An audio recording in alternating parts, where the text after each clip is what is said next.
Bonjour à toutes et à tous et bienvenue à ce nouveau webinaire organisé dans le cadre de l'initiative pour la finance durable de Finance Montréal, la grappe financière du Québec.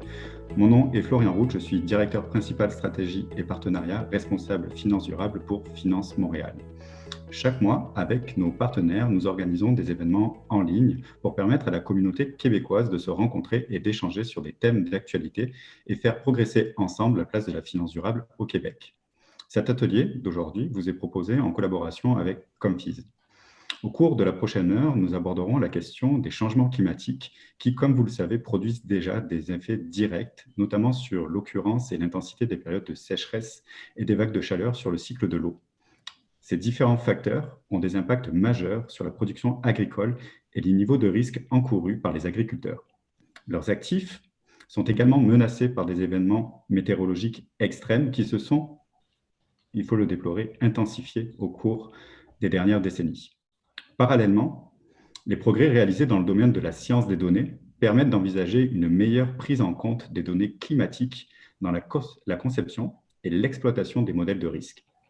L'atelier d'aujourd'hui a donc pour objectif de mieux comprendre où en est actuellement le secteur de l'assurance agricole au Québec dans sa gestion du risque lié aux événements météorologiques extrêmes et au changement climatique. Nos deux conférenciers couvriront avec vous la façon dont les compagnies d'assurance peuvent se préparer à intégrer le traitement des données climatiques et de l'intelligence artificielle pour développer des modèles d'analyse de risque plus précis et susceptibles d'apporter une amélioration à leur offre de services. L'atelier sera divisé en 4 blocs d'une vingtaine de minutes chacun. Le premier bloc couvrira la nécessité pour les assureurs d'évaluer les risques climatiques, notamment au regard du cadre de référence du TCFD. Le deuxième bloc abordera la question des changements climatiques et de l'agriculture et présentera en quoi ceux-ci peuvent être une opportunité pour les compagnies d'assurance.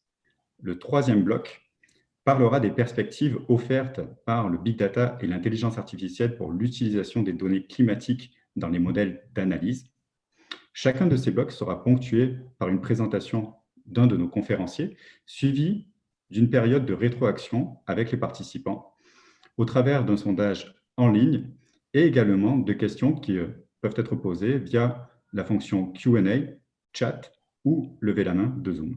Enfin, le quatrième et dernier bloc sera une période d'échange, de questions qui reviendront sur l'ensemble des thèmes abordés durant les 3 premiers segments. À présent, permettez-moi de vous présenter donc nos 2 conférenciers du jour. Tout d'abord, Martial Humblot. Bonjour Martial. Martial a commencé sa carrière dans le conseil stratégique, les fusions et acquisitions et le développement des affaires dans l'industrie des télécommunications avant de fonder sa première start-up en 1999. Il est le fondateur et chef de la direction de Comfys, qui est basée à Montréal et à Toronto, une entreprise en data science qui est spécialisée dans l'innovation pour la finance verte et durable. Martial est diplômé en sciences physiques, Polytechnique Grenoble, l'Imperial College of London. Il est également titulaire d'un MBA de l'Université de Grenoble. Il a partagé la majeure partie de sa carrière entre l'Europe et l'Amérique du Nord. À travers Comfys, son objectif est de faire croître l'entreprise à l'échelle internationale pour en faire un leader du marché en tant que fournisseur de solutions B2B en data science pour la finance durable.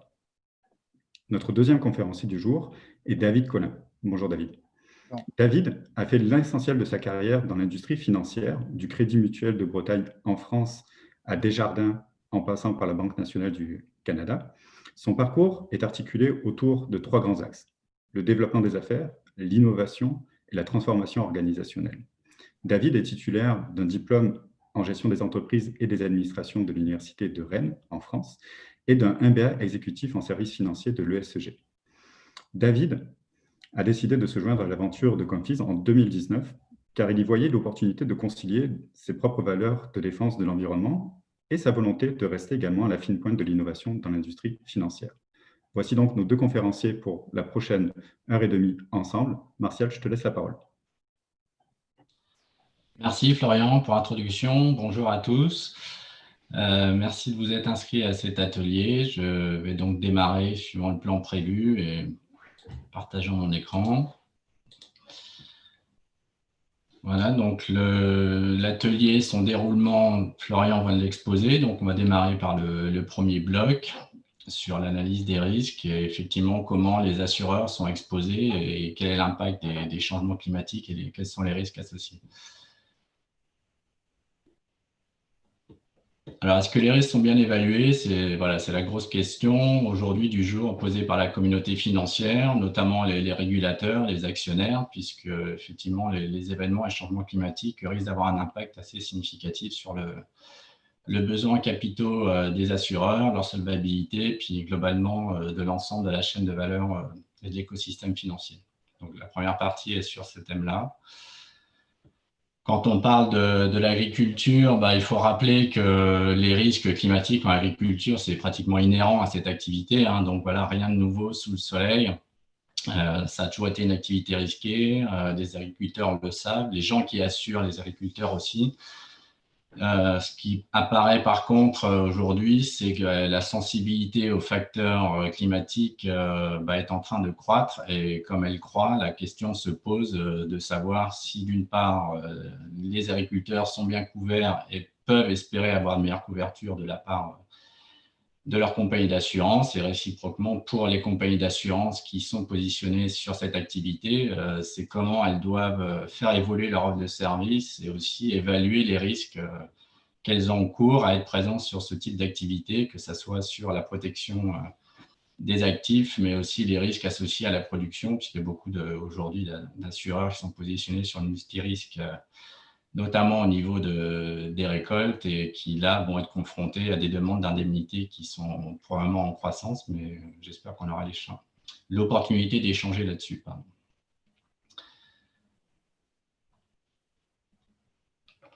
Alors, le risque, ici, sous l'angle global, pas spécifiquement à l'assurance agricole, mais bon, quand l'assurance agricole est bien sûr concernée au premier chef, on voit déjà qu'il y a une inquiétude assez forte. Alors là, on s'appuie sur une étude qui a été publiée par Deloitte il y a un peu plus d'1 an. Vous retrouverez facilement les références sur Internet si vous voulez avoir l'accès à l'ensemble des résultats et des stats. Les points clés ici qui ressortent, c'est les régulateurs sont inquiets parce qu'effectivement, on est confronté à un niveau systémique de risque, c'est-à-dire que si on commence à avoir des événements extrêmes qui affectent la production et les opérations dans un secteur d'activité, donc ici, si on prend le secteur agricole, ça a des effets en cascade et aujourd'hui, on n'est pas bien sûr tous ces effets-là soient parfaitement intégrés dans les plans financiers, la divulgation effectivement des risques au niveau des assureurs. Donc, il y a aujourd'hui une tendance forte à encourager les assureurs à mieux évaluer leurs risques. Il n'y a pas que les assureurs qui sont concernés, bien sûr, les banques aussi sont confrontées à ce besoin-là. Et la question posée, et j'espère que vous pourrez nous éclairer là-dessus, c'est quand les régulateurs sont inquiets, la question qu'on se pose, c'est est-ce que les assureurs sont mal préparés ou est-ce qu'ils ne communiquent pas assez sur le sujet? Voilà, je crois que ça, c'est un vrai sujet de discussion parce que la pression est de plus en plus forte et vous avez peut-être lu récemment qu'en Angleterre, après la Nouvelle-Zélande, est le deuxième pays qui va obliger les grandes institutions à dévoiler leur niveau d'exposition au risque climatique. Voilà, donc ça, c'est une tendance. Ça ne va plus être simplement quelque chose qui est une proposition. Ça risque de devenir de plus en plus une obligation pour s'assurer que les risques sont bien couverts et qu'on est capable de les mesurer. Donc, il y a un framework aujourd'hui qui a été mis en place, donc, qui est la Task Force on Climate-Related Financial Risk Disclosure. Donc, c'est un petit peu un nom barbare, mais on a souvent les gens donc, le résument avec l'acronyme TCFD. Là aussi, vous trouverez les références sur Internet pour ceux qui ne sont pas complètement familiers avec le framework. Ici, j'ai repris les 4 grands blocs sur lesquels l'analyse en fait, des risques est conçu. Alors, quand je mets ici framework conceptuel, il est conçu avec 4 grands blocs sur la gouvernance, la stratégie, l'analyse du risque et tout ce qui est metrics et target, donc tout ce qui est KPI, indicateurs de performance et outils de mesure. Le point important dans TCFD aujourd'hui, pour ceux qui sont en train de travailler sur ce sujet-là, et je pense qu'il y en a un certain nombre dans l'audience, c'est qu'au niveau de TCFD, on est sur un concept, donc on voit bien les grands blocs et les axes sur lesquels on souhaite que les compagnies d'assurance, les institutions financières et les autres grands joueurs communiquent au niveau de l'exposition au risque. Simplement, il est clair que sur la partie concept, on n'a pas du tout la méthode et on n'a pas de recette. Et ça, c'est quelque chose quand on discute avec nos clients ou prospects, c'est effectivement, on voit des nouveaux postes qui sont créés, des nouvelles équipes qui se mettent en place pour travailler sur la production justement de ces rapports et la divulgation des risques au niveau climatique. Dès qu'on va passer au niveau KPI, target, mesure d'impact, mesure du risque, quantification du risque, exploration des axes ou des segments sur lesquels on est plus exposé, il y a un moment, on se pose la question de la méthode et des modèles, dans la mesure où il va falloir s'organiser pour produire ces indicateurs de vulnérabilité ou ces indicateurs de performance tous les ans pour aller suivre dans le temps, qui puissent bien sûr alimenter la stratégie et les opérations. Et à un moment, on est forcément obligé de passer par une approche quantitative et une méthodologie qui soit reproductible d'année en année, qui soit comprise aussi par ceux qui vont interpréter ces données, puisqu'on a bien vu en amont que notamment les régulateurs, mais aussi les actionnaires, veulent vraiment comprendre quel est le risque et être capable de suivre la stratégie, l'évolution de la stratégie des organisations dans ce domaine. Donc aujourd'hui, de notre côté, on travaille et on essaie de valider avec nos clients une approche et une méthode, donc l'idée aussi c'est de pouvoir en discuter avec vous, qui est basée un peu sur l'analyse de portefeuille. Donc c'est lorsque je prends un portefeuille d'assurance, j'ai un certain nombre de contrats en cours, je suis positionné sur un certain nombre de segments de marché, des profils de clients. Et lorsque je fais une analyse de portefeuille dans une logique multifactorielle, pour ceux qui ont fait de la finance, vous pouvez retrouver, c'est une approche ici typique de gestion financière, mais plus au niveau investissement. L'analyse multifactorielle consiste à identifier les axes sur lesquels je suis vulnérable et surtout d'arriver à regarder s'il y a des niveaux sur lesquels je suis surexposé et d'avoir comme ça une analyse multidimensionnelle qui me permette de mieux quantifier, d'analyser et après de déployer des modèles quantitatifs. Donc, si on prend dans le domaine climatique des exemples de facteurs, puisque on appelle dimension ou facteurs, d'analyse multifactorielle. Là, je ne les ai pas tous listés, mais on a pris les cas les plus typiques. L'analyse multifactorielle, multidimensionnelle, elle consiste déjà effectivement à sélectionner les facteurs sur lesquels on souhaite mener l'analyse de risque. Donc là, dans les cas typiques de segmentation, il y a bien sûr le type de risque. Alors, ce qu'on appelle ici le type de risque, ça va être notamment les dimensions associées à des facteurs météorologiques, c'est-à-dire l'évolution des températures, par exemple, l'évolution des précipitations, les tempêtes, voilà. Donc ça, c'est une dimension qui en elle-même comporte bien sûr plusieurs axes d'analyse. Le point clé, dès qu'on parle de changement climatique, c'est que bien sûr, on a des phénomènes qui sont macro, donc les changements climatiques au niveau mondial, la hausse des températures, etc. Mais dès qu'on parle d'analyse de risque au niveau climat, on est toujours obligé de projeter ça au niveau régional et donc de travailler sur une dimension spatiale, puisque les effets se font toujours ressentir de manière plus ou moins sensible en fonction des régions. Donc ça, c'est l'aspect, en anglais, on appelle ça hazard, donc type de risque et région. Celui-là, il nous paraît incontournable dans toute matrice d'analyse de risque associée au changement climatique aujourd'hui. Et lorsqu'on raisonne après au niveau assureur, il est certain aussi que le profil d'activité, le profil d'entreprise qu'on doit assurer vis-à-vis de ces risques fait partie aussi des facteurs essentiels permettant de regarder le niveau d'exposition au niveau d'un portefeuille d'assureur. J'ai rajouté quelque chose ici qui est peut-être moins sous le radar et moins évident aujourd'hui à comprendre lorsqu'on ne s'intéresse pas dans le détail au sujet. J'ai rajouté la partie environnementale, donc parce que c'est aussi un sujet de recherche important chez Comfys dans le cadre du développement de notre SaaS IFEAN, c'est qu'on se rend compte qu'il y a des corrélations assez fortes aussi qui sont en train de se produire entre changement climatique et risque environnemental. Et le risque environnemental, c'est aussi quelque chose que l'assureur couvre et doit prendre en compte dans les besoins exprimés par ses clients. Si on prend le domaine de l'agriculture, par exemple, le fait qu'on ait une intensification des précipitations et des épisodes de très fortes pluies, par exemple, fait que le risque de pollution des eaux associé à tout ce qui est potentiellement débordement, par exemple, ou décharge de pesticides, mais aussi de déchets d'animaux est amplifié par le fait qu'on a ici des événements qui n'ont pas forcément été pris en compte au niveau d'une ferme, par exemple, et qui vont avoir un risque environnemental assez fort.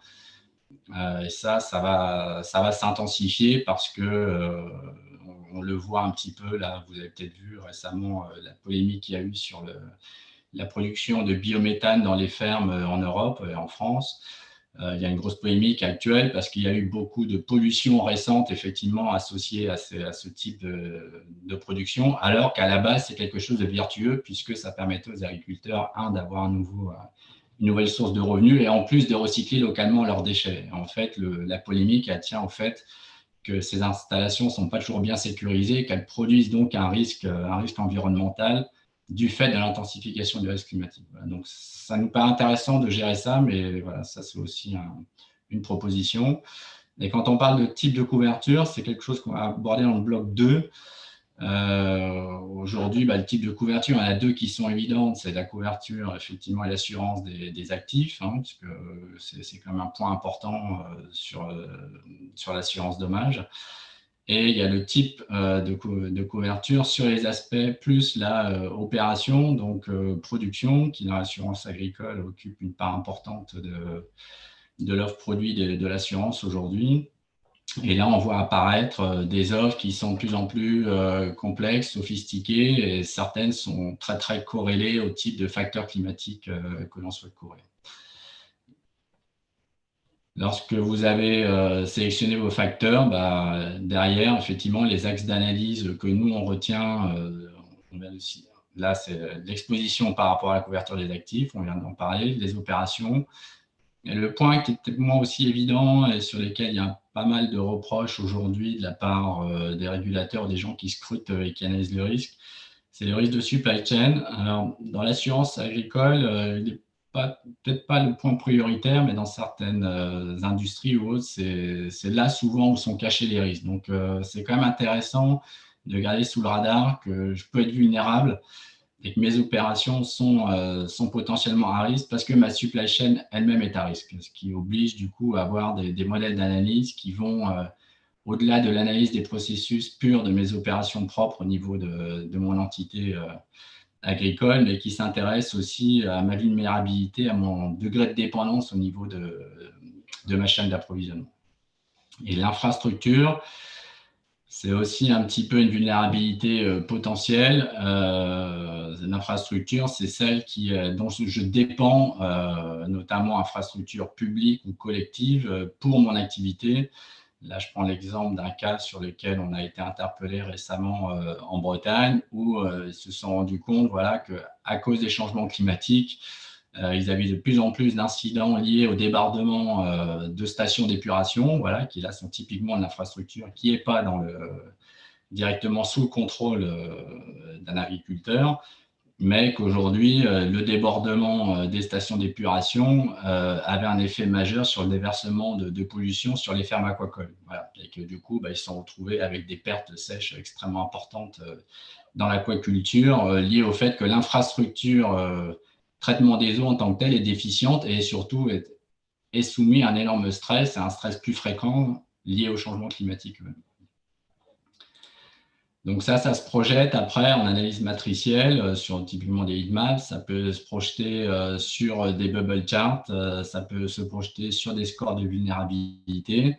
Et l'ensemble de ces analyses permettent derrière, d'identifier des indicateurs de performance sur lesquels on peut essayer de se situer si on revient sur l'analyse initiale et la demande de TCFD, de donner des métriques à suivre sur lesquelles on puisse voir comment le risque évolue. Et puis, ça permet de rebâtir des modèles quantitatifs et, si besoin, et c'est même souvent souhaité intéressant, d'associer à cela aussi les scénarios. Voilà, des scénarios qui sont là plus en lien avec les changements climatiques. C'est et s'il se passe ça, et si ça s'intensifie, comment mes KPI et mes scores de vulnérabilité, mes expositions sur ces différents facteurs vont évoluer. Ouais. Donc, c'est notre partie un petit peu TCFD. En termes de développement, c'est d'échanger et de comprendre comment mettre en place des méthodes voilà, quantitatives pertinentes pour répondre aux besoins d'évaluation du risque. Je vais peut-être laisser la main à David sur le thème interaction et échange pour essayer de voir avec vous un petit peu comment vous vous situez par rapport à ça. Oui, bonjour à tous. Merci Martial. Si tu veux bien mettre la slide suivante pour me permettre d'introduire le numéro Menti. Bon, ben, bonjour à tous. C'est un atelier, hein, donc nous, on cherche à obtenir aussi une interaction de votre part. Ça se veut être une base d'échange, savoir comment vous vous situez aussi par rapport aux sujets qui sont traités actuellement. Alors, comme le disait Florian en introduction, il y a plusieurs façons d'interagir avec nous. Le premier, bien évidemment, c'est la fonction Q&A qui permet de poser des questions. On va y revenir dans un instant.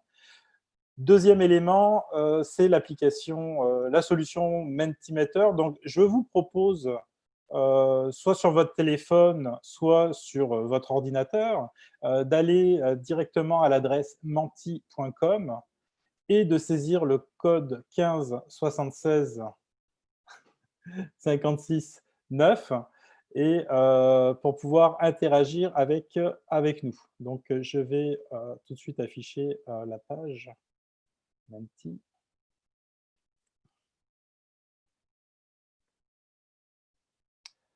Voilà. Donc là, la première question qu'on vous pose, c'est où est-ce que vous en êtes actuellement dans la mise en place des recommandations TCFD? Bien évidemment, les assureurs, mais pas seulement. Hein, si vous êtes également dans le secteur bancaire, secteur financier, votre réponse nous intéresse également. Aujourd'hui, quand on fait référence notamment à l'étude de Deloitte que Martial a évoquée, aujourd'hui, on a vu que les régulateurs aux États-Unis, pour l'instant, n'ont pas une grande idée. 50%, ils ne savent pas exactement ce qui se passe chez les assureurs. Donc, on voit qu'il y a un enjeu par rapport à ça. En complément, il y a EY qui a aussi publié une analyse le 1er juin 2020 qui classe un petit peu au niveau mondial qu'est-ce qui se passe. La bonne nouvelle, c'est qu'au Canada, on fait partie du groupe de tête, hein, dans ceux qui sont le plus en avance dans l'implantation de ces normes-là. Mais encore une fois, avec des grandes difficultés sur le volet évaluation des risques physiques. Donc, on voit que c'est cohérent, hein, finalement, par rapport à l'enquête de Deloitte. Aujourd'hui, parmi nos participants, on a une grande majorité pour lesquels ce n'est pas encore débuté. Et certains qui sont simplement au début, on voit personne qui est au niveau avancé ou complété. Excusez-moi, je cherche à tourner la page de mon écran. Voilà. La deuxième question qu'on vous pose aujourd'hui, c'est quel est le principal obstacle à la mise en place des recommandations TCFD dans votre organisation? Est-ce que pour l'instant, c'est simplement pas encore sur le radar stratégique, hein? Ce n'est pas un sujet qui a été mis en priorité actuellement.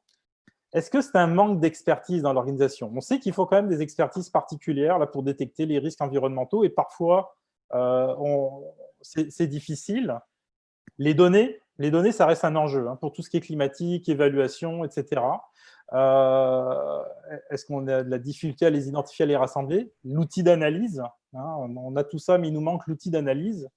Et il n'y a pas de budget. Voilà. Alors, nos répondants, merci de vos réponses. Pour l'instant, nous disent que ce n'est pas encore une priorité stratégique dans l'organisation.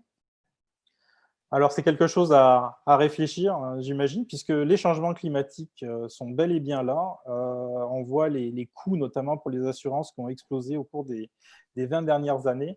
Le risque est présent. Donc, merci pour cet input. Il y aura également dans un sondage qu'on va vous faire parvenir en suivi de l'atelier des questions relatives à cette étape-ci sur l'analyse du risque. Martial, je te repasse la parole. Oui, merci David. On poursuit donc sur le deuxième bloc. Si vous permettez, messieurs, Nous avons en fait une interaction. Voilà. Bien sûr, bien sûr. Nous avons en fait une première question de la part d'un des participants sur ce premier segment, assez précise, assez ciblée. Il vous demande, ou elle vous demande, quel est votre avis ou comment analysez-vous le cas des autorités californiennes qui obligent les assureurs privés à continuer à couvrir les résidents des zones à risque, sachant que ça peut être compliqué d'augmenter les premiums? C'est une question très précise. C'est une question très précise. Moi, personnellement, je n'ai pas eu l'opportunité de m'intéresser à ce cas sur le volet californien. Je ne sais pas si toi, Martial, de ton côté, tu avais lu quelque chose par rapport à ça et si tu avais pu te forger une opinion. Non, mais la question, je pense, générale, c'est est-ce qu'on peut laisser ou pas des gens non assurés? Donc ça, c'est des décisions, à mon avis, qui sont sociétales, politiques et qui vont au-delà d'une décision individuelle des assureurs. Là, c'est carrément une décision politique. On voit sur l'assurance catastrophe et tous les événements climatiques que de toute façon, il y a forcément une corrélation entre la sphère publique et la sphère privée, puisqu'il y a des fonds d'indemnisation globaux qui sont déclenchés en cas d'ouragan, de tempête majeure. On a vu les événements malheureux dans les Alpes-Maritimes en France récemment, où à un moment, de toute façon, l'État intervient pour aider et ne pas laisser les gens sur le carreau. Et puis, on voit aussi dans l'assurance agricole, c'est que l'État intervient aussi pour donner des aides financières à ceux qui s'assurent. Donc, l'idée de ne pas laisser les gens non assurés, personnellement, mais là, je parle à titre de citoyen et d'individu, pas du tout de chef d'entreprise ou de conseil d'une société d'assurance. Je pense que c'est plutôt pas mal que les politiques s'en mêlent et essayent de faire en sorte que les degrés de couverture soient aussi étendus que possible pour pas laisser les gens dans la misère et à perdre tout leur actif le jour où un événement majeur survient. Donc, après, si c'est la société d'assurance qui doit couvrir ça à perte, oui, ça pose un problème, c'est qu'a priori, c'est une entreprise privée qui doit dégager des profits pour ses actionnaires, donc il faut qu'elle ait probablement une discussion avec les autorités publiques pour savoir s'il y a un fonds collectif global, une mutualisation des risques qui fait que le jour où la catastrophe est majeure et dépasse les capacités individuelles d'un assureur, est-ce qu'il n'y a pas un pool collectif d'assurance qui peut être mis en place? Les discussions sont en cours là-dessus, au-delà de la Californie, je pense. Je ne sais pas si ça répond en partie à la question. Peut-être des assureurs dans l'audience qui pourraient nous aider là-dessus sur leur point de vue aussi, certainement. Absolument. N'hésitez pas à réagir si vous-même, au sein de votre compagnie d'assurance, c'est une question qui vous interpelle.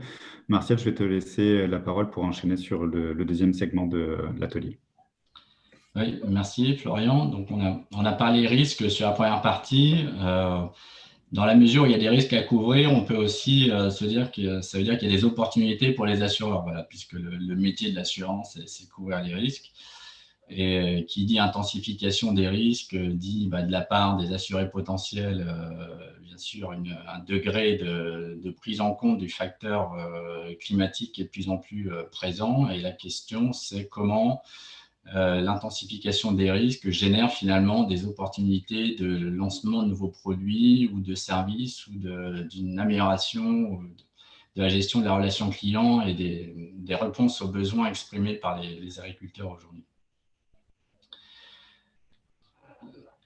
Le premier élément aussi qui nous paraît important à prendre en compte dans le changement climatique, c'est ce qui fait la une des journaux et des réseaux sociaux, c'est souvent la catastrophe majeure. C'est la tornade qui passe à Ottawa, c'est malheureusement les épisodes sévenols ou les plus intenses dans le sud de la France ou les inondations majeures.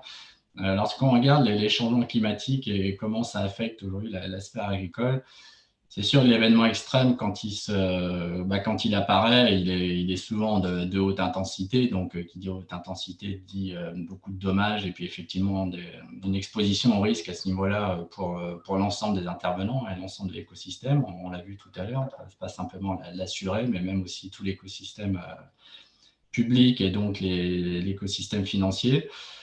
Ça, c'est pas toujours très facile à anticiper et à modéliser d'un point de vue statistique. Bon, il y a beaucoup de chercheurs qui sont là-dessus et qui essaient d'analyser toutes ces corrélations fortes entre les changements climatiques, le réchauffement de la planète et puis, par exemple, les tempêtes. Mais il y a aussi tout un pan des changements climatiques qui est déjà très prégnant, visible, qui génère des effets et produit des risques maintenant de manière quasi annuelle et quasi certaine, qui sont, j'allais dire, plus incrémentaux et prévisibles. Donc la hausse des températures moyennes, typiquement aujourd'hui on le voit, la réduction du nombre de jours de pluie, l'intensité moyenne des précipitations, le fait qu'on a vraiment un problème sur l'eau, la gestion du stress hydrique. Et donc ça aujourd'hui, l'agriculture est au premier chef, parce que c'est un des plus gros consommateurs d'eau aujourd'hui au niveau communautaire. Donc il y a des tensions qui sont en train d'apparaître de manière extrêmement forte sur certains bassins. Ces changements de régime qu'on va caractériser par rapport à l'événement extrême, des choses qu'on arrive à analyser d'un point de vue statistique, probabiliste et de manière un petit peu plus fine, offre beaucoup d'opportunités en fait de développement, de nouveaux produits d'assurance et d'arriver à cerner de manière plus fine quels sont les types de risques auxquels les agriculteurs sont confrontés, pour quel type de culture, sur quel type d'environnement, notamment quand on parle par exemple de bassins versants au niveau de l'eau, mais aussi au niveau côtier pour ceux qui sont près des côtes. Il y a vraiment une analyse géospatiale assez fine qui peut être mise en place. Là, on a cité quelque chose, on verra sur l'assurance paramétrique juste après, l'assurance indicielle. Ça, c'est quelque chose qui est en train d'apparaître de manière de plus en plus violente et que les agriculteurs subissent de plein fouet. C'est les variations en fait de température qui sont désynchronisées ou des variations de pluie qui sont désynchronisées. Quand on dit désynchronisées, c'est qu'elles apparaissent à des moments par rapport aux saisons telles qu'on les définit traditionnellement, donc hiver, printemps, été, etc. Parviennent à des moments qui ne sont pas du tout opportuns par rapport au stade de maturité, par exemple, des cultures, à des périodes de récolte, des périodes, bourgeonnement, par exemple, des arbres fruitiers. On le voit pratiquement tous les ans aujourd'hui. Ça se réchauffe beaucoup trop tôt dans l'année. Ça regèle derrière. Ça, c'est catastrophique. C'est catastrophique pour un agriculteur aujourd'hui. Vous êtes aujourd'hui cultivateur en Ontario et vous êtes confronté à une période de gel au mauvais moment sur vos arbres fruitiers, ça veut dire que vous êtes vraiment à risque ici de perdre une grosse partie de votre production et votre rendement va être fortement affecté. Et ça se traite bien avec des modèles statistiques et probabilistes, et on voit aujourd'hui une émergence forte d'une offre produit qui est en train de se structurer sur l'identification comme ça de patterns très précises et donc du développement d'indices pour couvrir des risques vraiment très particuliers. Donc ça me permet de faire la transition sur le fait qu'effectivement, on peut aujourd'hui, avec des outils statistiques et ce type d'analyse, faire des diagnostics climatiques clients beaucoup plus fins. Voilà. C'est-à-dire des diagnostics par rapport au type de culture, des diagnostics par rapport au type de période, par rapport à l'endroit où sont positionnées ces cultures, avec donc des évaluations d'impact assez fines. Et l'idée étant ici de travailler sur le risque de base, qui est un élément déterminant pour les assureurs et les assurés, c'est-à-dire d'arriver vraiment à quantifier ce que je souhaite assurer ou pas, et en cas d'événement climatique défavorable, quelle va être ma perte et quel est mon risque. Donc ça, c'est la partie amont, c'est mieux comprendre ce qui se passe au niveau client, au niveau de ces risques. Et au niveau innovation produit, du coup, aujourd'hui, on voit apparaître deux grandes questions. C'est est-ce qu'on peut étendre la couverture? Donc, quand on dit étendre la couverture, c'est qu'aujourd'hui, dans les assurances multirisques, pas mal d'exclusions et tout n'est pas couvert. Il y a aussi les niveaux de franchise, un certain nombre d'éléments qui font que globalement, une activité agricole, même si elle souscrit une assurance aujourd'hui, se retrouve à risque sur un certain nombre de points d'activité qui est assez sensible. Que la rapidité de souscription, là j'aurais pu noter aussi rapidité d'indemnisation, ça c'est un point critique pour l'ensemble des intervenants sur les marchés aujourd'hui. Et c'est un des points sur lesquels l'assurance indicielle aujourd'hui est en train de remonter en flèche en termes d'intérêt, que ce soit de la part des assureurs et des courtiers, parce qu'elle répond à plusieurs demandes aujourd'hui, qui est notamment la possibilité de couvrir de manière très ciblée un risque particulier et éventuellement pour une période donnée. On a parlé du gel tout à l'heure, par exemple. C'est sûr que mon risque, il est maximal si je suis dans la vallée du Rhône et que j'ai des abricots, peut-être entre le 1er avril et le 15 mai. Et ça nécessite des produits qui ne sont pas généralistes, qui sont des produits très segmentés et très ciblés. Et c'est tout ce dont on parle aujourd'hui en termes d'assurance indicielle ou d'assurance paramétrique. Voilà, donc on souhaitait voir la discussion un petit peu avec vous pour savoir au Québec où vous en êtes sur ce sujet-là au niveau des compagnies et d'assurance. Donc l'assurance indicielle, effectivement, le point important, c'est que c'est pas nouveau, hein, c'est pas apparu en 2019 ou en 2020. Ça fait de nombreuses années que les assureurs et l'écosystème agricole travaillent sur ce domaine-là, et pas que le système agricole, parce qu'on voit de plus en plus d'assurances indicielles dans à peu près tous les secteurs d'activité, hein, le tourisme, la construction, le voyage, qui sont en train de développer beaucoup de produits d'assurance. On l'a déjà testé au Canada en 2003. Voilà. Après, il y a des concepts qui ont été probablement repris, abandonnés. C'est quelque chose aujourd'hui qui est assez dynamique. Le principe clé à retenir, c'est que contrairement à une assurance de dommages qui va vraiment se fonder son indemnisation sur le dommage subi par l'assuré, l'assurance indicielle, elle, c'est un montant de base qui est déterminé et qui est calé sur une occurrence d'un événement et d'un indice, et qui permet de déterminer de manière claire si effectivement j'ai 3 jours consécutifs de gel à plus de moins 3 degrés dans une période donnée, je vais avoir une indemnisation forfaitaire. Et le point important, forfaitaire, que j'ai subi un dommage ou pas. Voilà. Alors ça, c'est intéressant à plein de niveaux. Je reviendrai sur les avantages de l'assurance, aussi ses paramétriques et ses inconvénients après. Là, je suis juste allé chercher un petit exemple. Voilà, je pense qu'aujourd'hui, tout le monde est un peu sensibilisé avec la pomme de terre, sans être un expert en agronomie sur comment on plante des pommes de terre, on les récolte. Mais les pommes de terre, il y a plusieurs risques dans la production, mais un des risques, c'est d'avoir trop d'eau. Voilà. Alors, ça a été identifié. Les agriculteurs le connaissent, les chambres d'agriculture aussi, les labos de recherche. Et vous avez des assureurs aujourd'hui qui proposent en Europe des assurances indicielles. Là, on voit bien le principe, hein, comment c'est découpé. Le point, c'est de trouver l'axe, la dimension. Donc là, on revient un petit peu à une logique factorielle qu'on avait identifié dans le premier bloc de la présentation. Ici, ce sont donc les précipitations et l'excès de précipitation, pour être plus précis.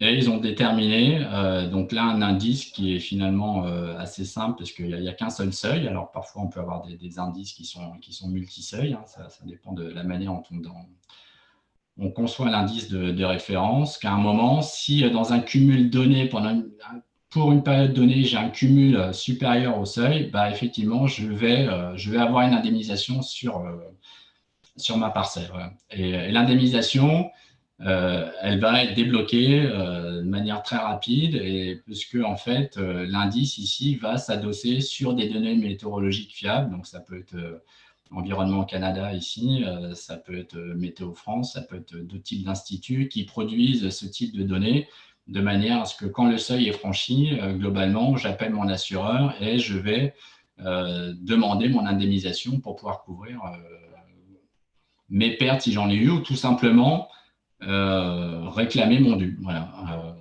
Puisqu'il peut ne pas y avoir de dommages. Hein, c'est un point, ça c'est une des difficultés parfois, enfin c'est pas parfois, c'est une des difficultés je pense pour les courtiers et la partie distribution, c'est que effectivement l'indemnité est toujours versée si le seuil est atteint, et malheureusement aussi elle n'est pas versée si le seuil n'est pas atteint, mais que j'ai quand même subi des dommages. Donc c'est là où on voit que l'analyse du risque de base et la corrélation des impacts est extrêmement forte.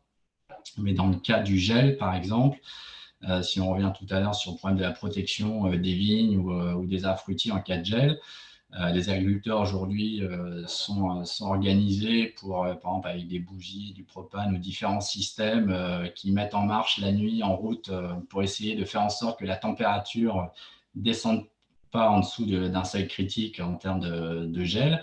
Ça veut dire qu'en faisant ça, ils vont protéger la culture, donc potentiellement il n'y aura aucune perte, ce qui est une bonne chose, mais il y a des coûts supérieurs qui vont être associés à la protection de la culture.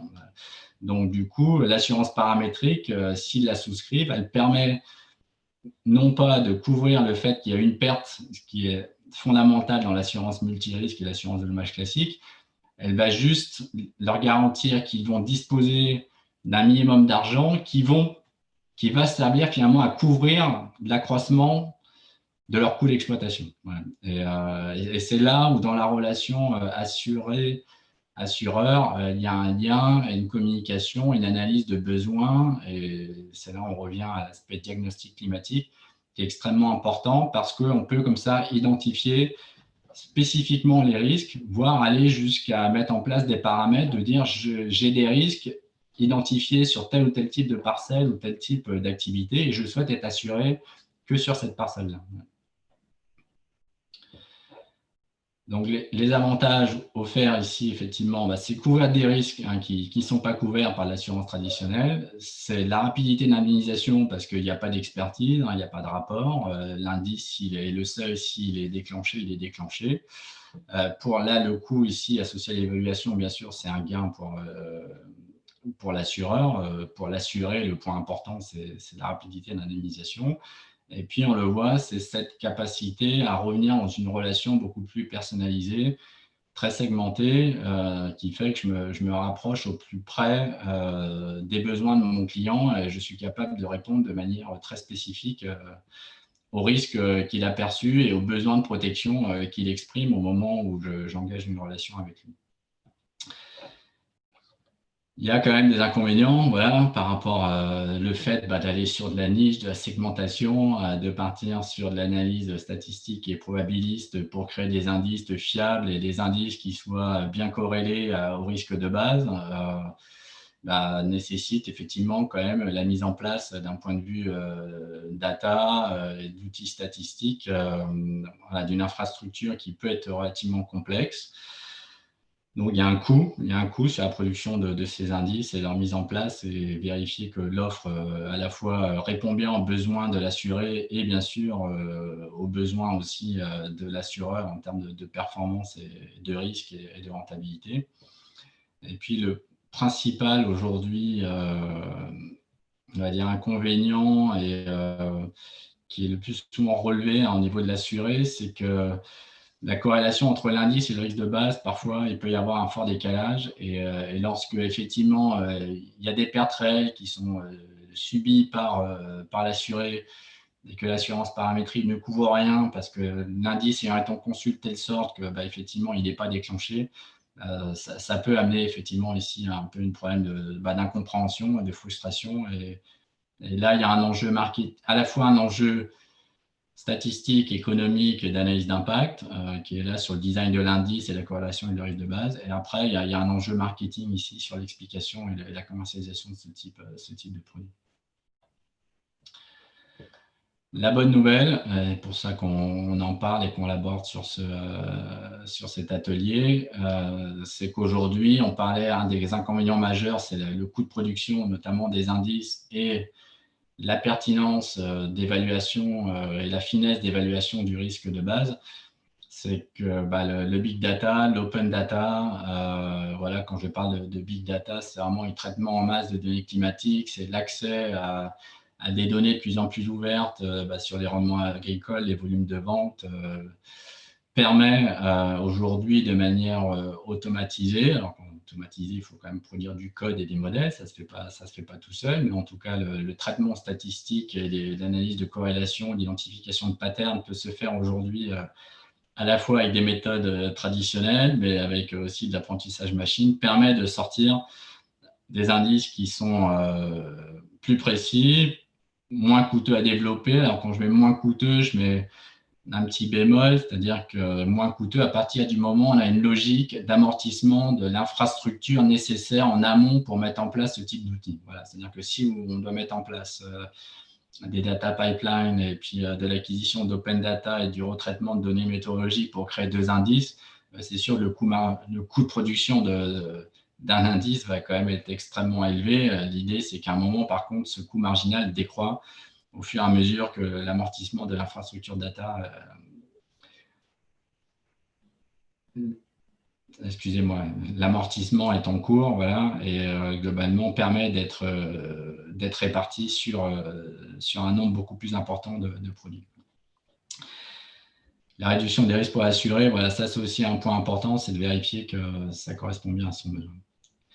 Et la personnalisation, là, je ne m'étendrai pas là-dessus, je pense que ça pourrait faire l'objet d'un sujet en tant que tel, c'est que dans l'assurance, il y a toujours cette difficulté entre mutualiser les risques et faire en sorte, puisque c'est un produit d'assurance, et faire en sorte que globalement tout le monde soit un peu logé à la même enseigne via une logique de mutualisation.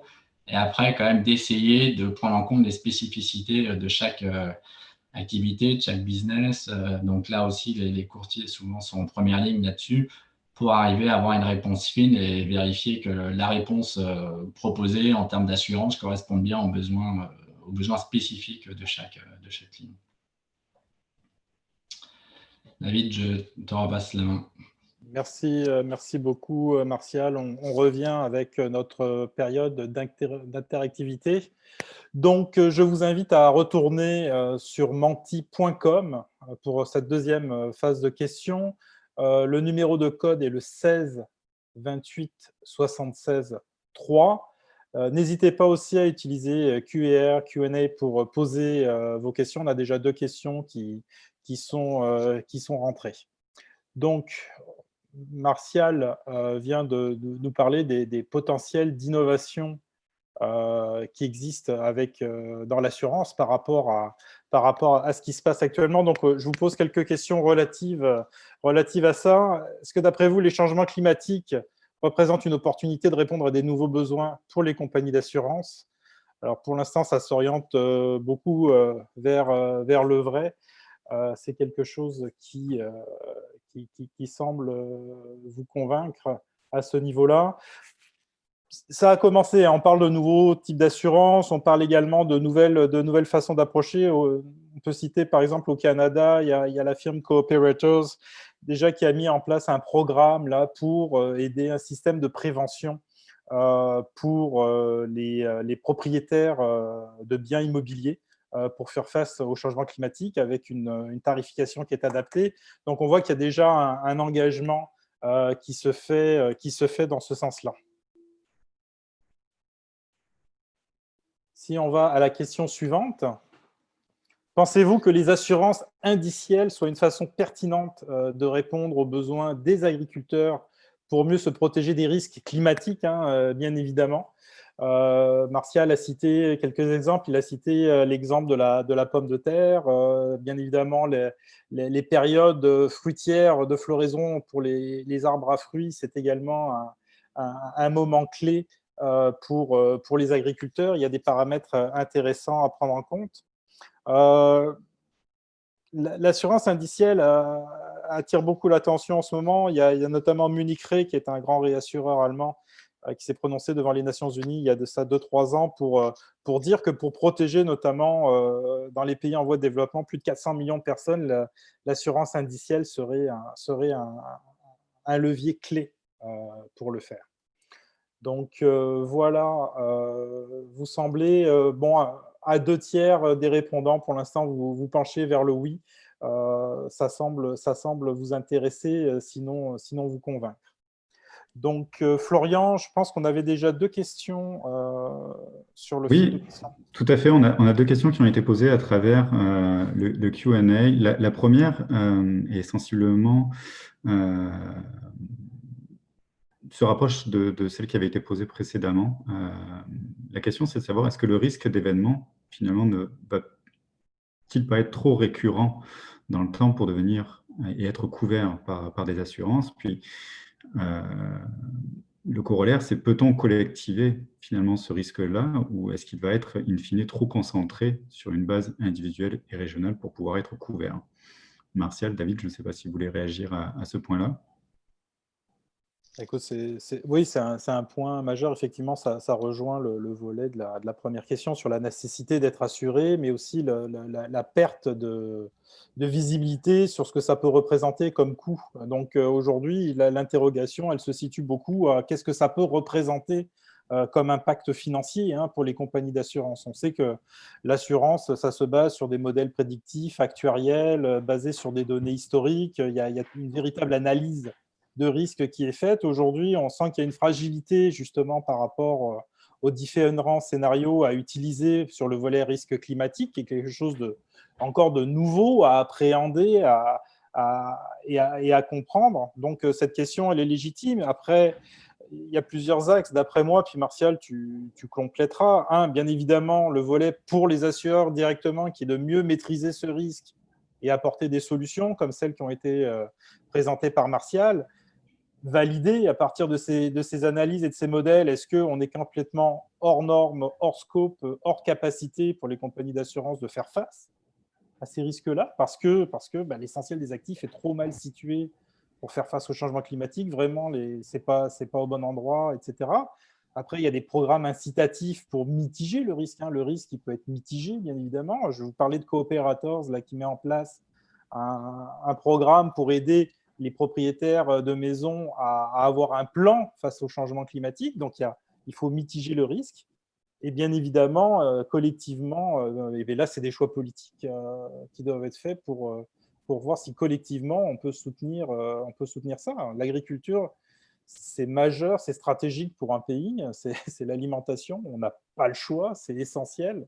Donc, il y a des questions politiques à se poser aussi par rapport à ça. Je ne sais pas si tu veux compléter, Martial. Non, c'est une question assez complexe qui rejoint un petit peu la réponse que j'avais faite sur la Californie tout à l'heure. C'est sûr que de la part d'un assureur, dès lors que le risque est récurrent et la probabilité est quasiment certaine qu'un risque va apparaître et qu'il a plus la capacité à le mutualiser, sa décision, de toute façon, c'est de dire que vous devenez non assurable, globalement. C'est-à-dire que vous allez... Vous voulez assurer votre maison au bord de la mer et vous êtes sur une zone submersible et sur lesquelles, de toute façon, de manière inéluctable, à un moment, votre maison va être submergée. Si le risque est certain de submersion, votre assureur vous dit non et donc, effectivement, il va se retirer. Et parce que, justement, il se retire, c'était la question initiale tout à l'heure, c'est comment je fais pour être couvert. Voilà. Donc là, est-ce que c'est collectif ou autre? Oui, je pense que ça sera collectif. Et aujourd'hui, on a, nous, un segment de clientèle dans le domaine de la sphère publique, de l'aménagement du territoire. Effectivement, ces questions-là sont à l'ordre du jour. Elles commencent à être même perçues de manière inquiétante parce que la roue tourne. Et si vous prenez le Finistère, dont je suis originaire, qui est le bout du monde à l'ouest de la France. Aujourd'hui, le Conseil général du Finistère a mené une analyse sur toutes les infrastructures portuaires et puis l'écosystème aussi agroalimentaire qui est extrêmement important dans cette région. Et les risques associés au changement climatique et à la submersion côtière sont colossaux et ils ne savent pas comment le traiter, quoi. Donc là, ils sont démunis. Donc la réponse, elle n'existe pas, mais la question est sur la table et à un moment... le Conseil général n'aura probablement pas les moyens, lui tout seul, de faire face avec ses ressources fiscales et financières, donc va se tourner vers la Bretagne, va se tourner vers l'État, et ça va remonter à un niveau, de toute façon, ça va être collectif. Donc, je suis d'accord avec vous, c'est collectif. Et parlons justement des stratégies qui peuvent être mises en place par les compagnies d'assurance en termes de couverture de leur exposition face aux risques climatiques. Il y a une deuxième question qui porte un peu sur cet aspect-là. Est-ce que de votre point de vue, la question notamment des émissions obligataires pour couvrir les catastrophes naturelles fait partie des outils dont les compagnies d'assureurs peuvent se prémunir aujourd'hui pour mitiger, atténuer leur exposition? Ouais, là, on est sur un sujet technique. Je ne suis pas expert non plus dans le domaine obligataire, encore moins de l'obligation de catastrophe, mais je pense que ça veut dire qu'au lieu de se reposer sur l'État, on essaie de mobiliser des fonds qui, effectivement, vont être disponibles pour répondre à un moment, soit à un événement majeur, effectivement, si c'est l'obligation catastrophe lorsqu'elle surgit, de manière à disposer des fonds requis pour faire face et soutenir la collectivité lorsqu'elle est touchée. Et donc, c'est un principe de dire ce n'est pas forcément que via la fiscalité, donc le budget de l'État, qu'on essaye de s'organiser, mais on essaye de trouver aussi des investisseurs qui peuvent trouver un intérêt dans effectivement un outil qui est là, l'obligation, parce qu'à l'obligation, il y a un rendement associé. Et si le design de l'obligation est fait de telle sorte que celui qui en achète participe globalement à effectivement permettre d'avoir des fonds disponibles pour faire face aux catastrophes et est rémunéré par rapport à l'argent qu'il a placé immobilisé sur ce type de véhicule, c'est un moyen effectivement d'augmenter le pool de ressources financières disponibles pour faire face au changement climatique. Ouais. Donc c'est certainement quelque chose à explorer. Après, c'est probablement là le marché qui va dicter si c'est pertinent ou pas. Voilà, parce que là, on est sur un marché, on est sur une place financière à ce niveau-là. Mais les institutionnels, fonds de pension, retraite, pourraient tout à fait imaginer qu'à un moment, elles puissent placer un peu d'argent dans ce type d'obligation, parce que ça fait partie de leur mandat aussi de couvrir les gens pour qui ils ont collecté de l'argent, puisque vous pouvez avoir une retraite qui est versée, mais si vous n'avez plus de maison ou plus d'infrastructure pour vous déplacer, vous êtes bien embêté aussi. Donc c'est un bon sujet en tout cas. Merci Martial. Je te laisse poursuivre donc sur le troisième bloc de cet atelier. Merci. Ouais, merci. Alors, cet atelier touche un peu plus spécifiquement à notre domaine chez Comfy, donc tout ce qui est data science et analyse et traitement de données. C'est plus pour illustrer ce qui peut être fait en lien avec la discussion qu'on a eue sur l'assurance indicielle dans le bloc numéro 2. C'est pour juste bien mettre sur le radar que les progrès ils sont fulgurants, que les technologies sont là, la donnée est là. Maintenant, il faut des ressources, il faut de l'expertise, mais on est bien en train de changer de paradigme, notamment en capacité de traitement. Et puis, je dirais en termes d'innovation aussi, de technologies disponibles, d'open source, donc finalement de modèles très sophistiqués qui deviennent de plus en plus accessibles et qui donc du coup relève pas de la science-fiction, mais ont atteint un niveau de maturité important. Donc, je vais prendre juste 2-3 exemples. Et puis, l'idée aussi, c'est de comprendre où est-ce que vous en êtes dans vos sociétés aujourd'hui sur l'intégration de ces technologies. Ce qui nous paraît intéressant, c'est de pouvoir développer des modèles, bien sûr de les améliorer, puisqu'on a vu que dans l'analyse de risque, le point important, c'est la pertinence de l'analyse initiale. Donc, ce qu'on voit apparaître comme majeur aujourd'hui… Martial, je pense qu'on ne voit pas ton écran. Ah ouais, alors je reviens. Merci. J'ai dû arrêter. Merci Florian. Désolé. Donc, je suis sur ce bloc, c'est bon? Oui, donc, parfait. Voilà, donc j'ai juste arrivé sur le bloc numéro 1. Avant, c'était l'intro. Les axes sur lesquels on voit des progrès rapides et importants. Je n'ai pas tous les passer en revue de manière détaillée, mais bien sûr, vous pouvez nous solliciter là-dessus. Un des sujets majeurs qui nous intéresse aujourd'hui, c'est l'analyse géospatiale.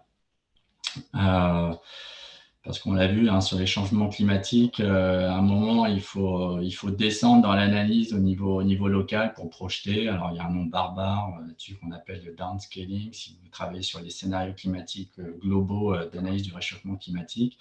Mais au-delà du downscaling, l'idée, c'est comment arriver de manière pertinente à analyser un risque, des probabilités d'occurrence d'événements et les dommages potentiels à un niveau local et d'arriver à projeter ça d'une manière qu'on puisse prendre des décisions éclairées. Donc là, il y a tout un pan ici de recherche. Donc déjà, l'analyse géospatiale en tant que telle, il n'y a pas tant que ça d'expertise et de technologie réellement mature sur le marché. C'est un peu une niche, mais on voit bien qu'elle est en train de se développer. Puis la nouvelle frontière, c'est tout ce qui est géospatial et machine learning. Je vais en donner un petit exemple juste après.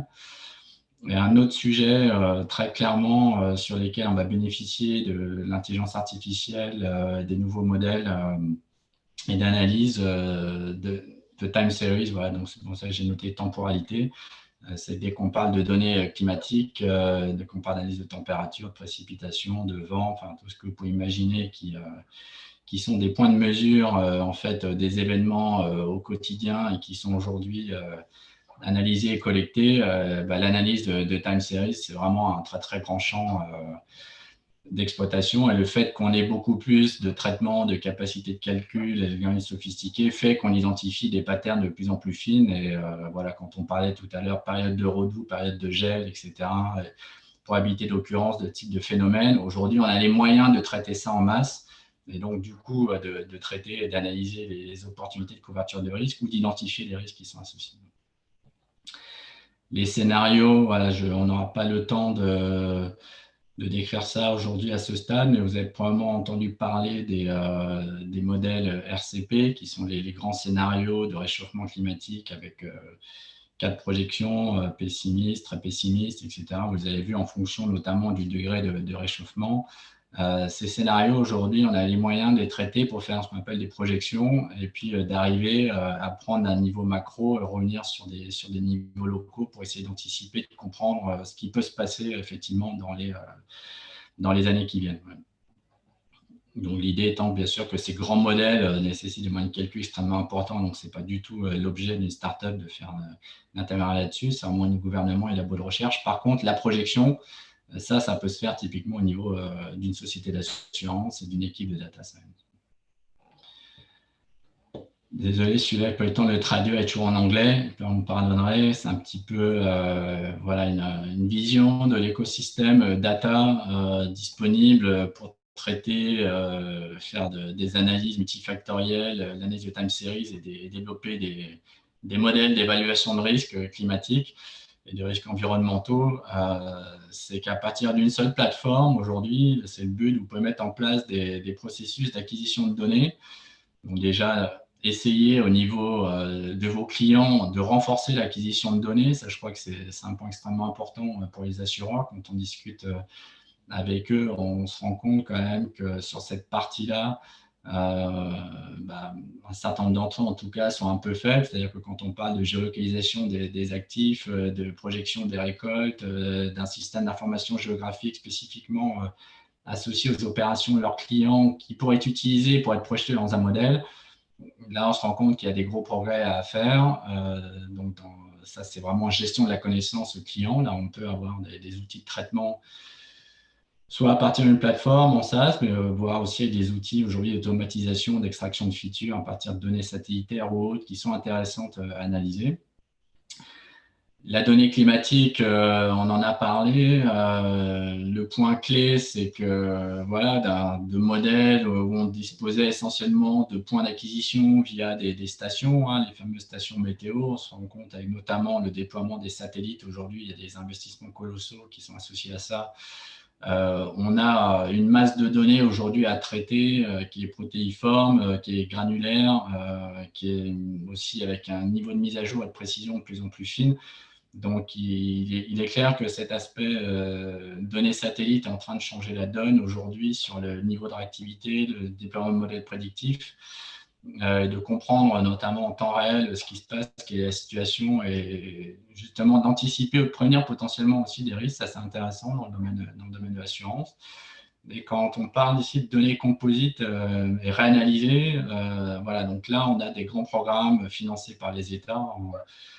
En Europe, c'est Copernicus, mais vous pouvez avoir le NOAA aux États-Unis, voilà, qui mettent à disposition de tous, c'est-à-dire une startup comme la nôtre ou une compagnie d'assurance, des sets de data extrêmement volumineux qui ont été recomposés justement à partir de données historiques de différentes sources. Ça peut être des stations météo, ça peut être les radars météo, ça peut être un certain nombre de choses qui font que là-dessus, vous avez une très grande masse de données à traiter pour développer justement vos propres scénarios, des indices ou faire des analyses de corrélation et de la recherche de patterns.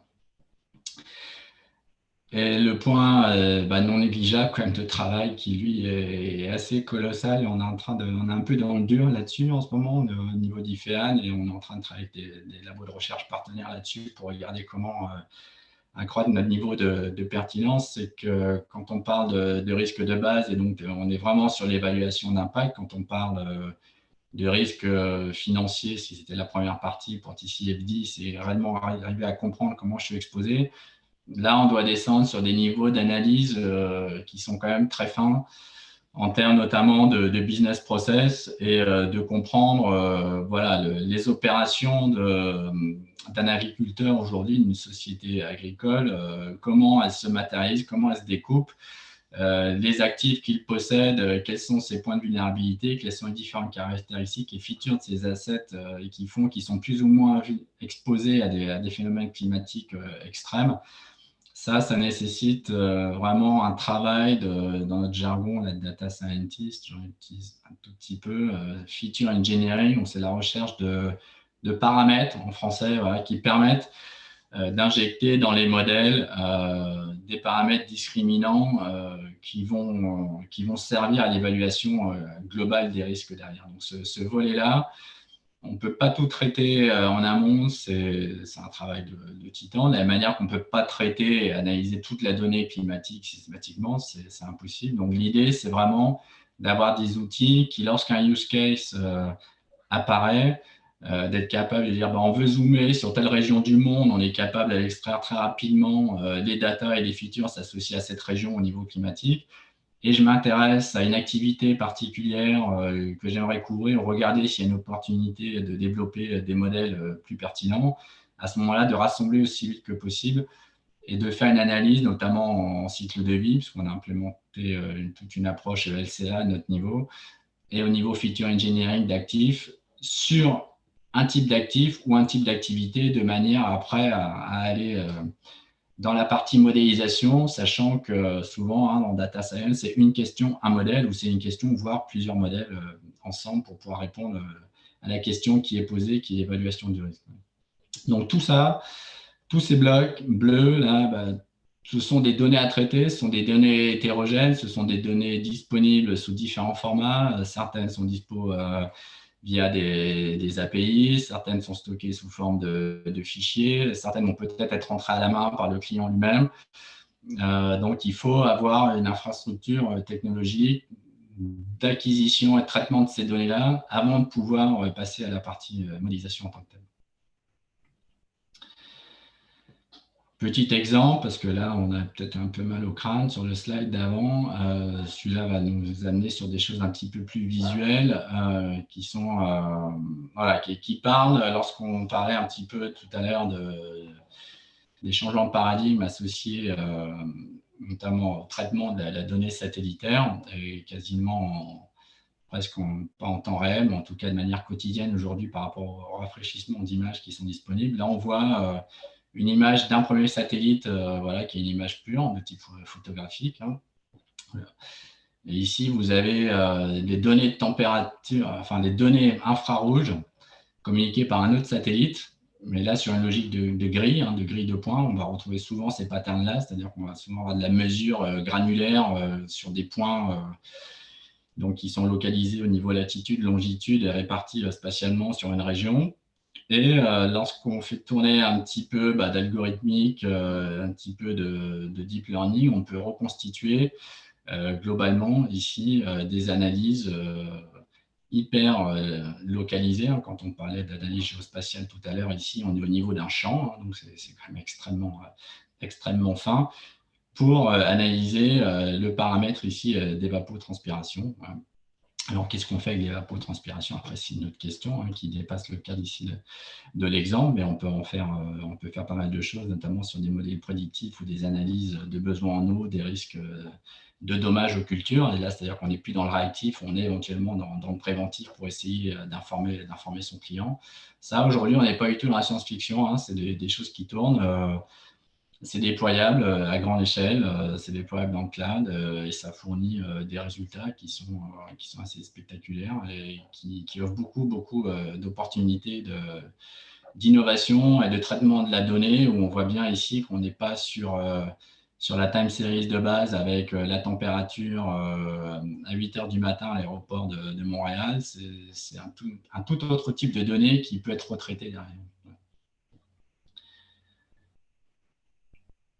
Et pour poursuivre dans le petit jargon du feature engineering et des séries temporelles, le gros point de recherche aussi à notre niveau, c'est tout ce qui est automatique, donc extraction automatique de features et de paramètres, voilà, de manière à disposer de paramètres de haut niveau qui peuvent servir, on apparaît à la construction des indices, mais surtout qui vont être des paramètres d'entrée de modèles statistiques ou de modèles de machine learning, de façon à ce que le coût de traitement marginal sur de la très grosse volumétrie soit réduit et permettre de faire tourner après des algorithmes et des modèles en fonction de la question qui est posée. Donc ça, c'est...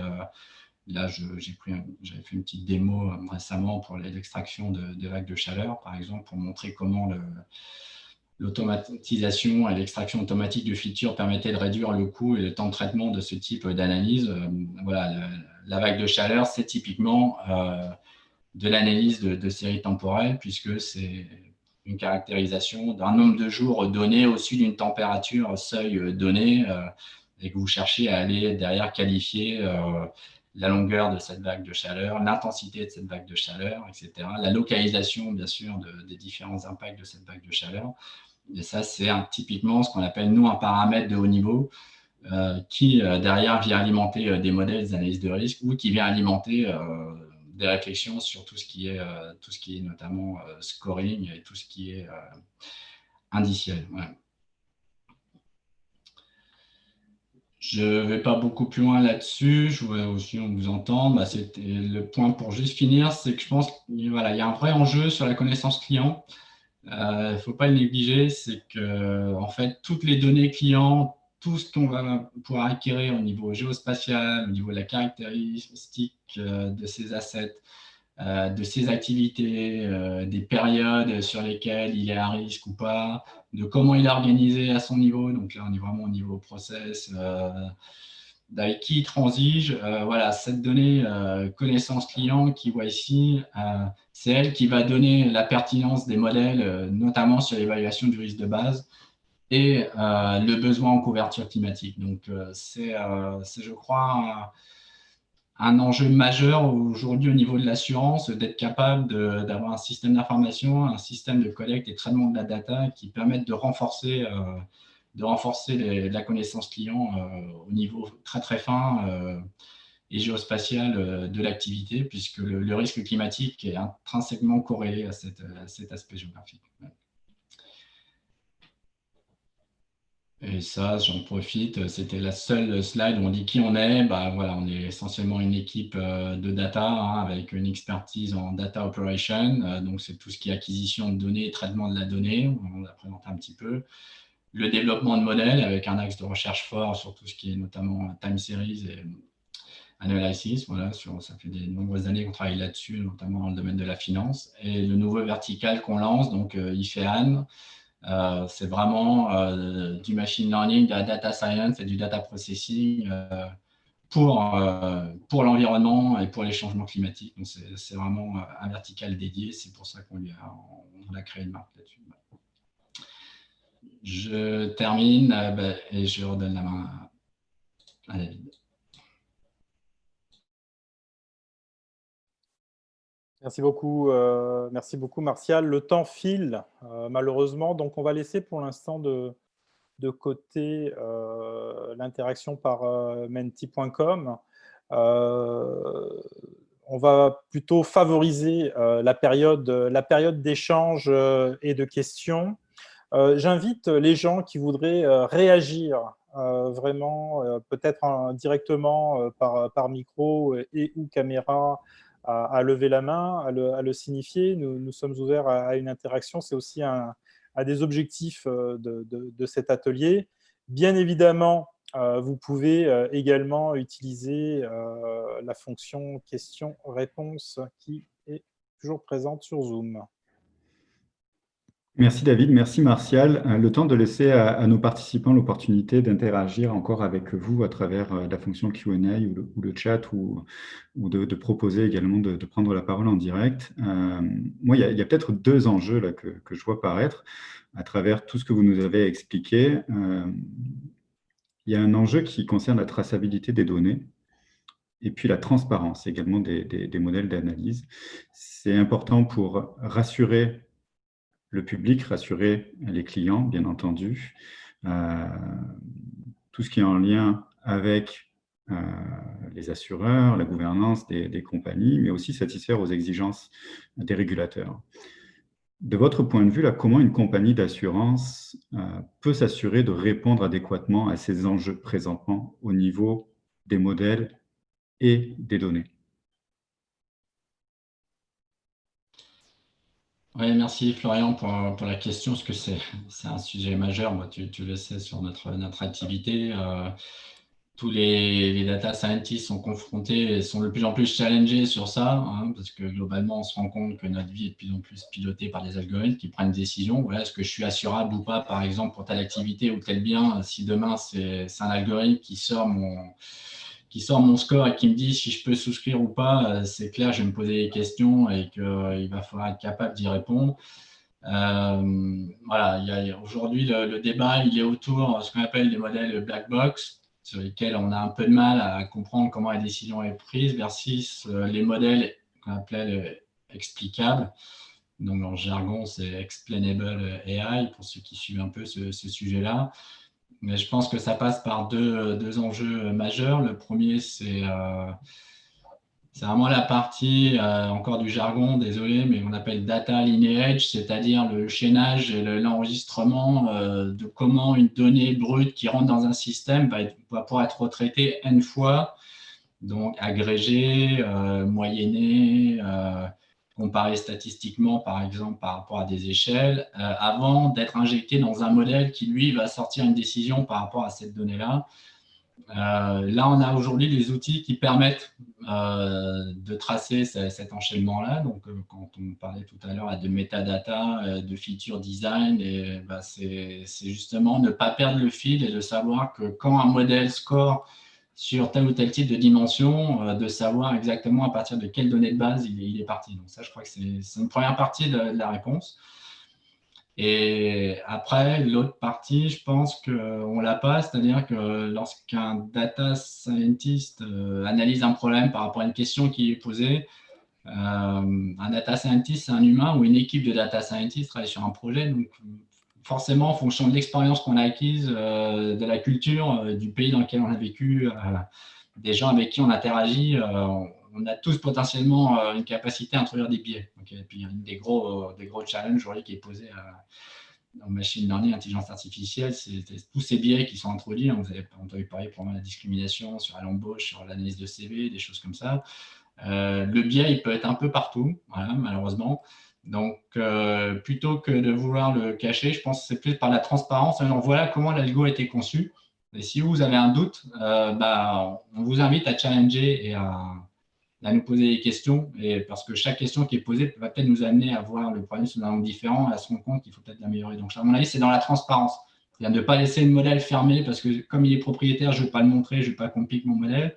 C'est un moment, je pense qu'il va falloir être beaucoup plus ouvert sur ce qu'on livre de manière à ce que les gens aient confiance qu'on a livré quelque chose qui est pertinent. On a, Martial, David, une personne qui a proposé d'intervenir directement. Donc, j'ai l'acronyme S. Gosselin, donc c'est peut-être Serge Gosselin qui souhaite prendre la parole. Nous allons ouvrir votre micro si vous voulez intervenir.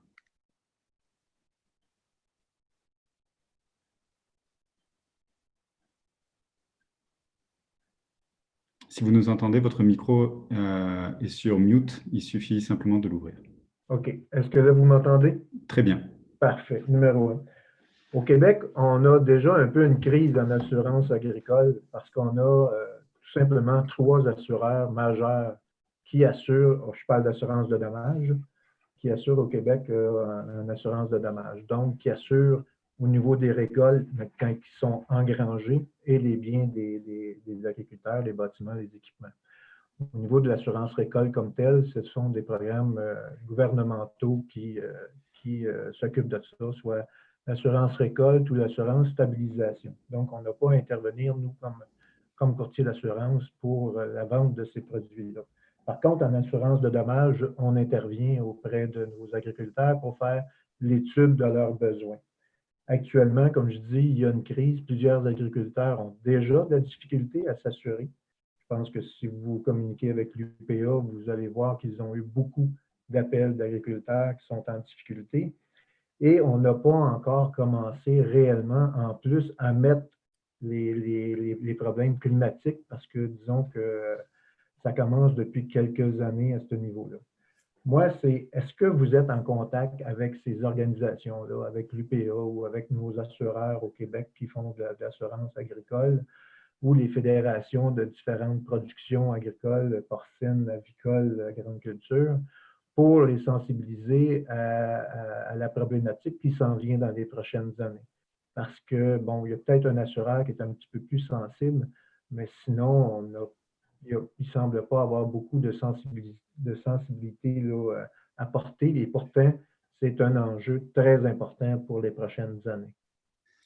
Merci beaucoup, Monsieur Gosselin, pour votre question. Avant de laisser Martial et David peut-être aussi vous répondre, de notre côté, c'est exactement l'objet de la raison de cet atelier aujourd'hui, de commencer un peu à éduquer et à sensibiliser certaines parties prenantes du domaine agricole sur les enjeux qui sont reliés au changement climatique, aux événements météorologiques extrêmes, car comme ça a été démontré, présenté, l'incidence ne va faire qu'augmenter au fil des années, malheureusement. Donc, on souhaite avant tout commencer à préparer le terrain. C'est vraiment un des objectifs qu'on avait au niveau de cet atelier-là, mais ça nous fera plaisir, bien entendu, d'ouvrir un peu plus les discussions avec les organisations que vous avez nommées. Peut-être David, Martial, vous voulez compléter ? Peut-être je prends la main pour commencer là-dessus. Merci, Monsieur Gosselin, hein, de votre intervention pour commencer. Et on le voit, on l'observe, hein, que le marché de l'assurance agricole, c'est un marché qui est réduit, comme vous l'avez mentionné, il y a très peu d'acteurs sur le marché. C'est toujours bon, un petit peu malheureux de voir qu'effectivement, il y a même aujourd'hui pas mal d'agriculteurs qui commencent à avoir de la difficulté à s'assurer quand on connaît l'importance de l'agriculture pour une société. Il y a des enjeux qui dépassent largement l'enjeu propre de l'agriculture.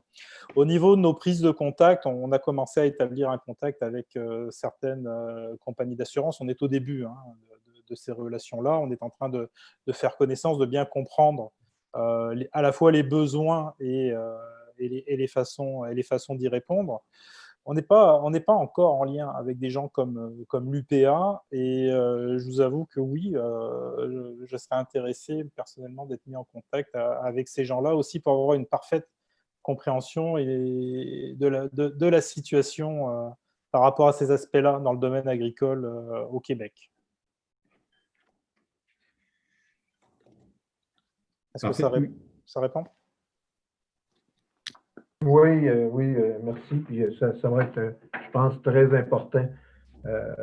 Puis il y a si vous regardez, il y a certains, on va espérer que la pandémie va arrêter, mais il y a certaines activités justement où vous seriez bien accueillis comme conférencier, là, que je parle à des rencontres d'agriculteurs ou de différentes expositions parfois qu'il peut y avoir aussi à travers le Québec. Je pense qu'il y a des scènes disponibles pour intervenir.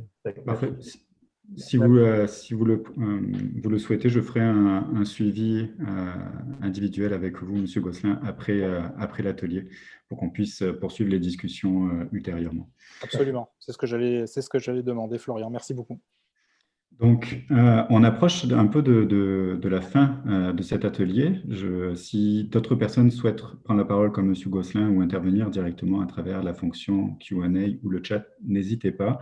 Je vais peut-être faire un peu de millage sur l'intervention qui vient d'être faite pour sortir un peu juste du prisme de l'assurance agricole ou du secteur agricole. Mais Martial, David, de façon plus générale, quelle est votre compréhension ou votre niveau de perception face de l'état d'avancement en fait, du secteur de l'assurance au global face aux défis qui sont posés présentement par l'intensification des risques climatiques? Écoute, je te dirais, puis on l'a vu un petit peu, déjà merci pour la question Florian, on l'a vu un petit peu avec les analyses là, auxquelles on a fait référence dans la présentation, que ce soit celle de Deloitte, EY, il y en a d'autres, hein.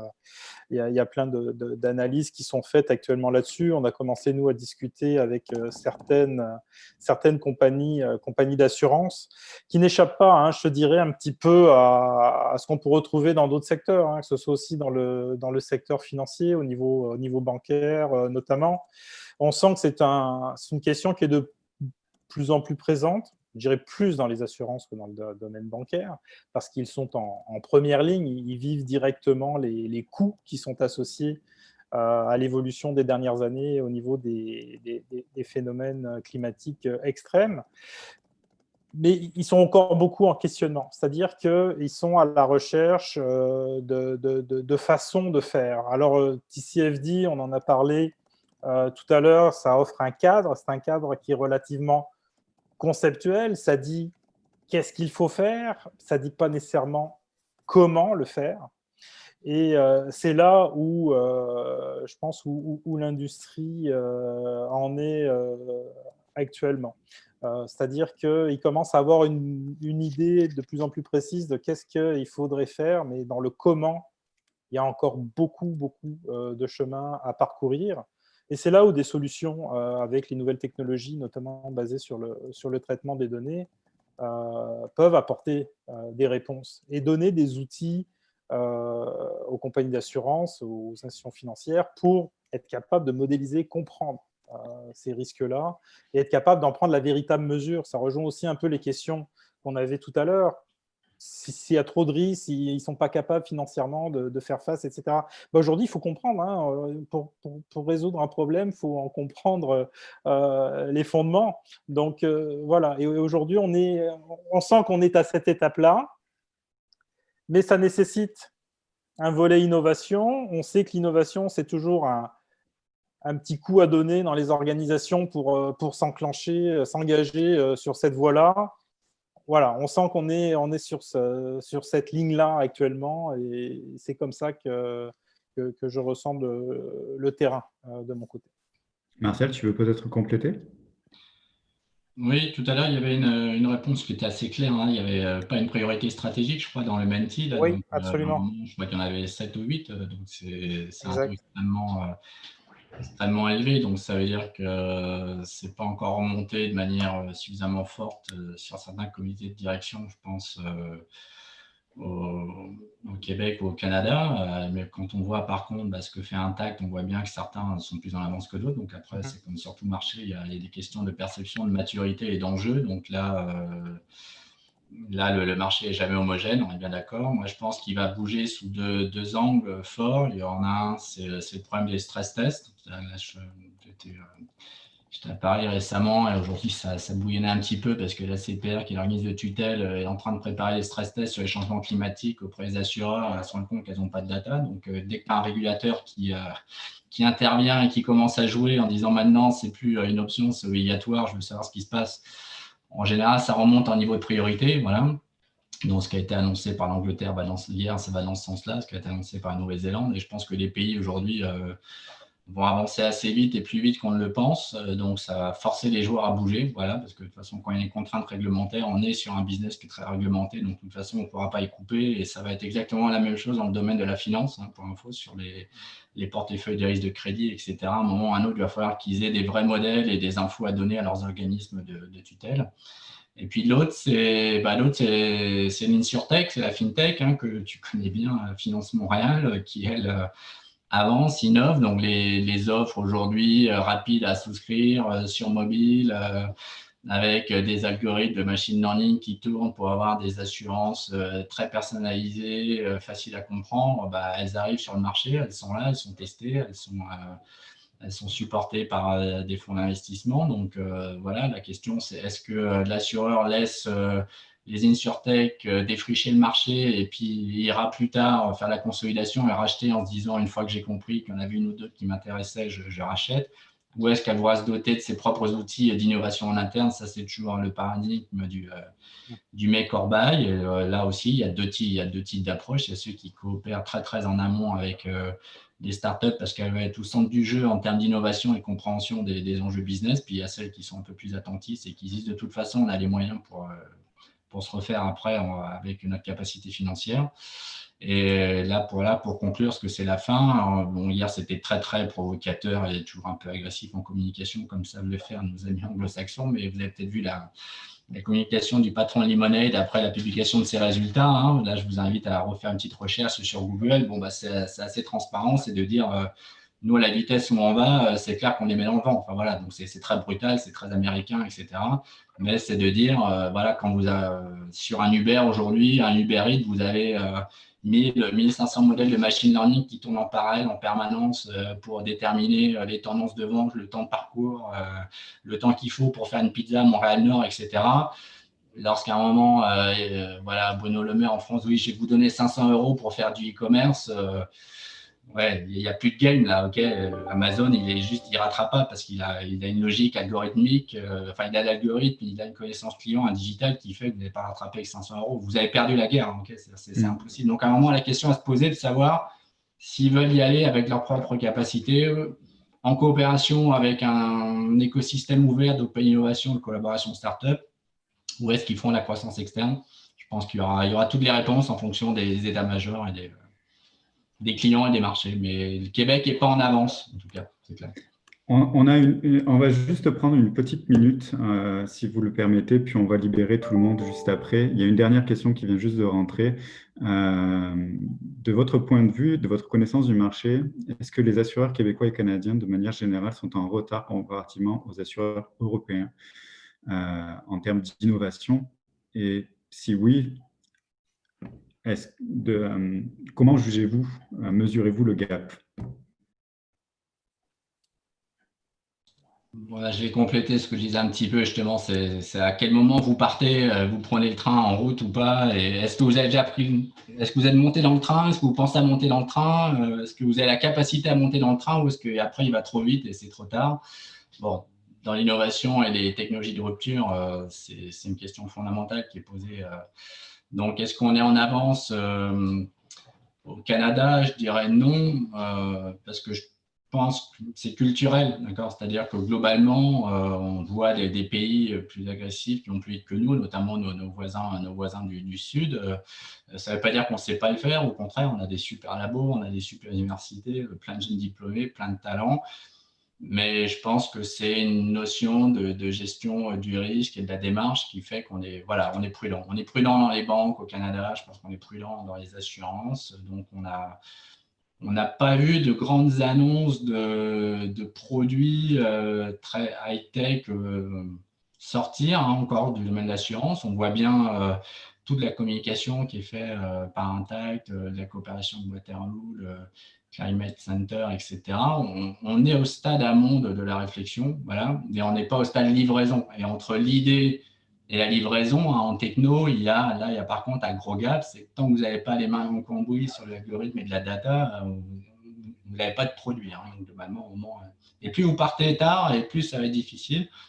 Donc, oui, on est un petit peu petit peu en retard, mais voilà, la France n'est pas très en avance encore aujourd'hui. Mais je dirais qu'en Allemagne, il y a des choses qui se font. L'Angleterre pousse plus vite aussi. Voilà, il y a des hubs comme ça qui apparaissent. Ça sera intéressant probablement pour Finance Montréal, à un moment de faire un petit peu un panorama justement de qu'est-ce qui se passe en InsurTech et de regarder le degré d'innovation de nos écosystèmes InsurTech dans le monde par rapport aux Canadiens. C'est une bonne question. On n'est pas en avance, mais on a des ressources techno et des brains pour accélérer si on veut accélérer. Donc ça, c'est le bon côté. Écoute, Marcel, j'en prends bonne note et puis c'est la conclusion parfaite pour se donner rendez-vous prochainement, justement pour continuer à parler d'innovation, notamment dans le secteur de l'assurance. Donc, on espère à tous nos participants d'aujourd'hui que les informations vous auront été utiles. C'est un sujet qui est extrêmement d'actualité et qu'on va chercher justement à continuer à approfondir au cours de nos prochaines activités. Donc, n'hésitez pas à communiquer avec nous à tout moment à travers les réseaux sociaux, à travers les adresses courriels qu'on va vous communiquer suite à cet atelier-là. Vous recevrez l'enregistrement vidéo, vous recevrez la présentation également. Donc, il ne me reste plus qu'à vous souhaiter une excellente journée, puis à vous remercier pour la participation. Merci. Merci Florian pour l'invitation. Merci à tous pour votre participation. Et bien sûr, n'hésitez pas à nous solliciter. Le but, c'est bien de poursuivre l'échange et de répondre à vos questions si vous en avez. Je vois qu'il y a une question à laquelle on n'aura pas répondu. On essaiera d'y répondre. On répondra directement par courriel sur les questions qui restent en suspens. Le planning qui avait été arrêté, puis on pourra libérer les gens qui sont en train derrière. Merci beaucoup. Merci beaucoup. Bonne journée.